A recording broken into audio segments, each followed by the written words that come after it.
Hi guys! Eto, ano bang oras na dito sa Dubai? Magto-12. So, nakapag-lunch na yung mga bata. So, ako, magpe-prepared ako ng food ko. So, yun. So, ang lulutuin natin, salmon and cauliflower. Napanood ko lang sa video guys. So, gusto ko lang siyang i-try din. Actually, yung salmon, the way na i-cook siya ngayon, palagi naman ganun yung ginagawa ko.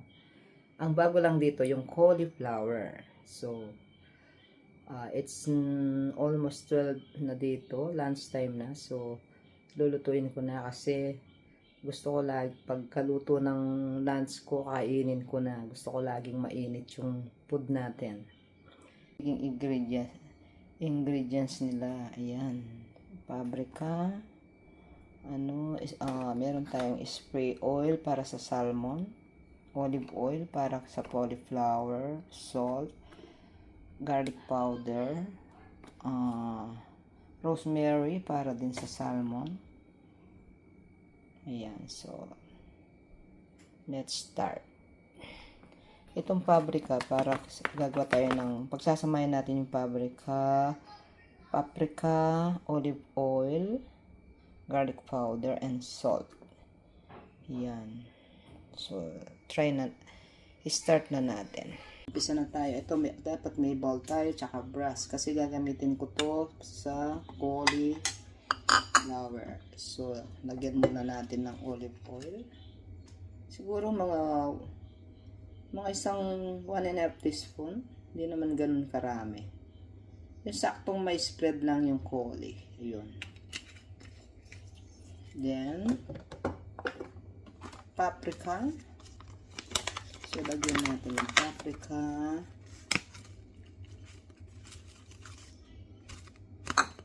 Ayun. Siguro yung nilagay ko mga half teaspoon full. Then,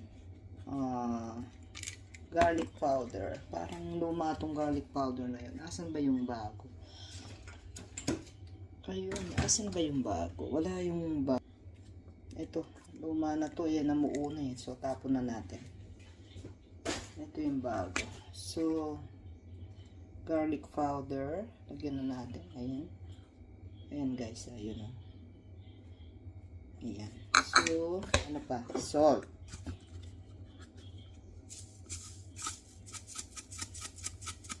Ayan, pwede na yun. So, i-mix natin. Ayan. I-mix natin. Ayan, naka-landscape yung, portrait yung camera natin para medyo kita.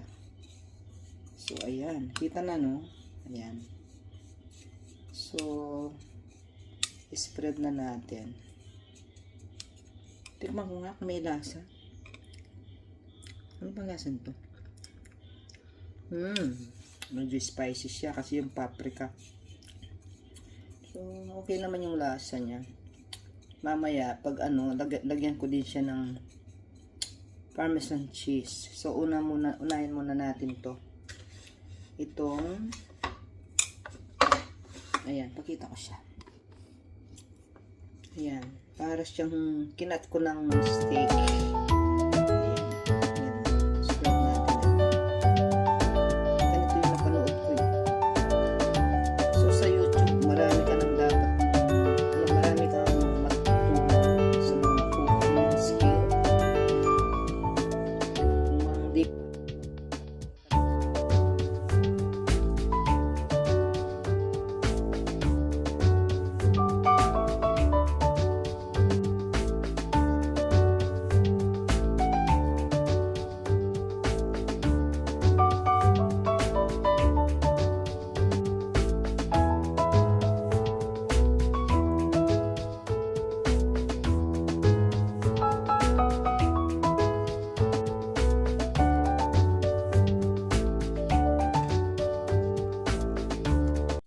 Salmon, ganito lang to eh. So, spread ko rin siya ng olive oil. Spreads ko ng olive oil, tapos salt, tapos rosemary. Yun ang ganito yung sa salmon. olive oil.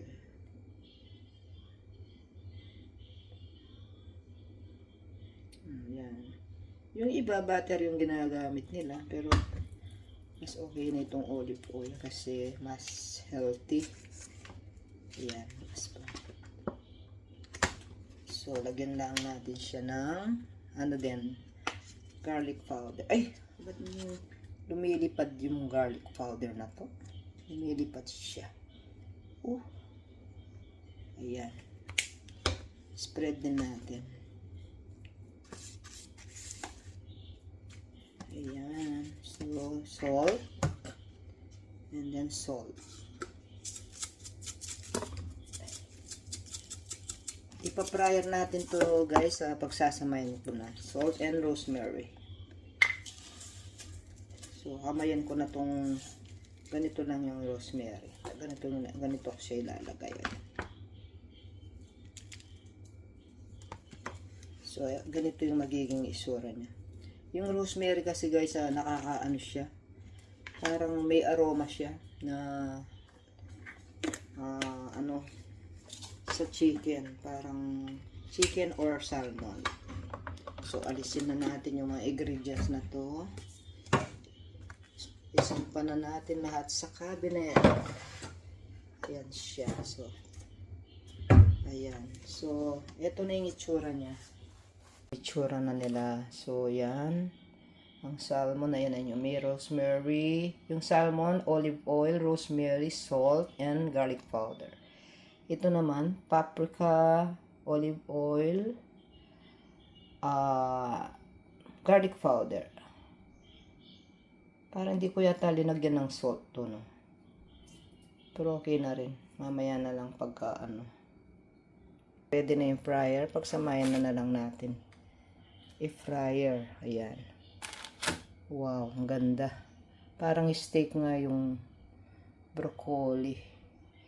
So, ang ano lang, kailangan ano, pareho yung degrees nito. So, yun. I-set natin. Sa pinanood ko na, i-set natin ng 180 degrees.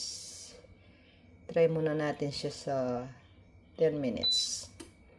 Then after, check natin later. Rice is left tayo. Ito yung rice natin. Kukuha tayo ng isa. Itong rice na to, naka ano siya, measure, tig 100 grams, basmati. So, kukuha tayo ng isa. Para, ano, kasi nakita ko rin sa video, pag pinreserve mo yung rice, nababawasan yung calorie niya. Mamaya, ayan, tigas niya, oh. So, mamaya, i-microwave lang natin to ng konti. Then, ang gagawin ko pa, ipa-fried ko siya. Isasalang natin sa kawali. Ayan. Ayan. So, need natin baligtarin yung koli. Sunog ata siya. So, baligtarin natin. Ayan.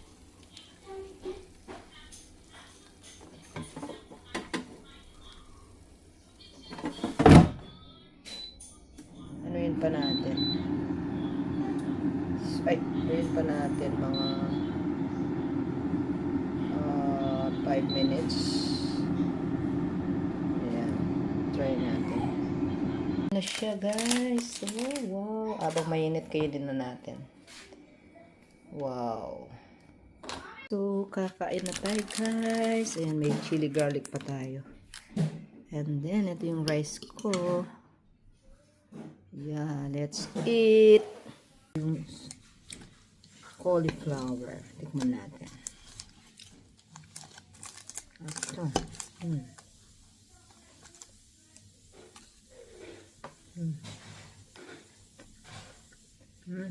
Crunchy. Tapos yung salmon.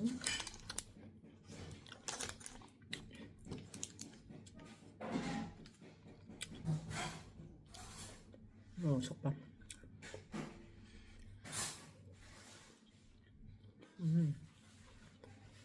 Hot.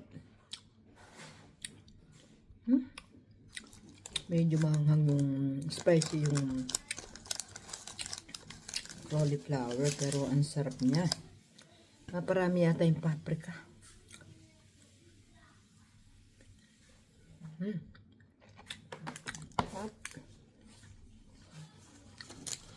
Alam ko naman. Next time, konting paprika lang. Sabi na itong lasa.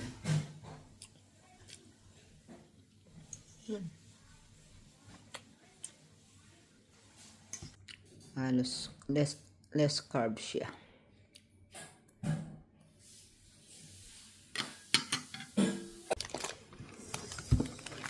Kamayin ko na. Kamayin ko na siya.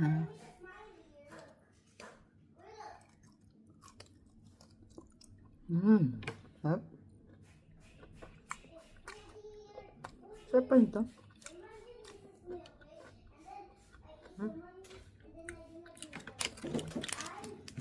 Kamayin ko na.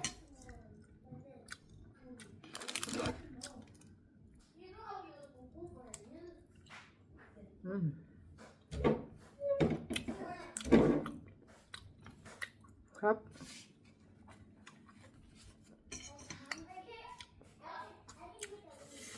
Medyo napaanghang lang siya.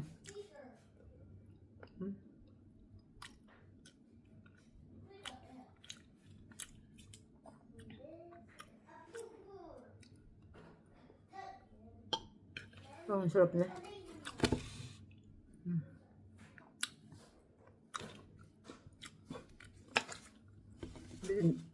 Bitin pa yata ako sa cauliflower.